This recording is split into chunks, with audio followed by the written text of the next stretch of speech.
In case you've been having trouble following the news, here are some updates on the major deportation cases that have happened over the past few months. Today, on May 23rd, Congressman Glenn Ivey of Maryland will be visiting Kilmar Abrego Garcia in El Salvador on a welfare check. The current administration is still claiming that he is a gang member and a terrorist, and they are also claiming now that he is a human trafficker somehow. Activist Mahmoud Khalil has been detained in Louisiana since March 8th. He is still currently being detained. However, yesterday, thanks to the help of a federal judge, he was able to hold his 1-month-old son in person.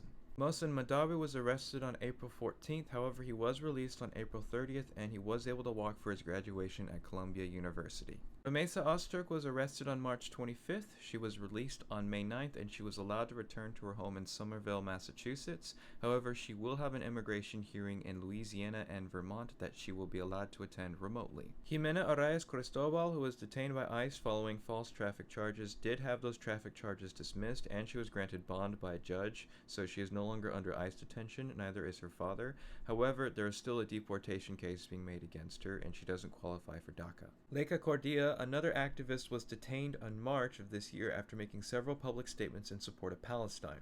Despite the fact that a judge has granted her a release on bond, she is still being held in detainment under the rationale that her student visa has expired and that she is a member of Hamas. On May 1st of this year, she filed a habeas corpus petition so that she could be released from an immigration facility in Texas. Alfredo Leelo a farm worker and activist known for helping found Familias Unidas por la Justicia, has been detained since March of this year. In May, it was noted that there was an attempt to grant him a bond on release by a judge, however, it did not pass due to lack of jurisdiction.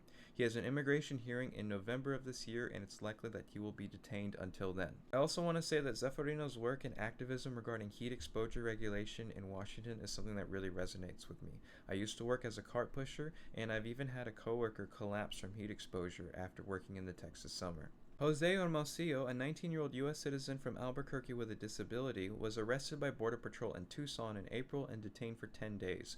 According to him, he suffered a seizure and he was taken to a hospital where he didn't have his ID on him. Afterwards, he got lost and he attempted to approach an officer for help, in which the officer assumed that he was an undocumented immigrant and then he was taken into custody.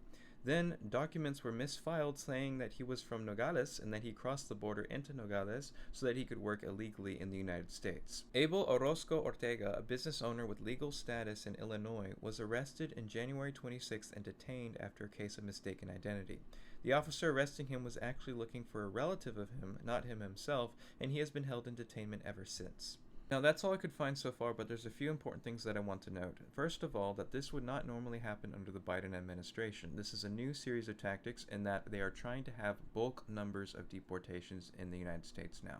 And this largely means that they are also detaining tourists, they are also detaining people with legal status, and they are more likely to detain U.S. citizens based off of racial profiling.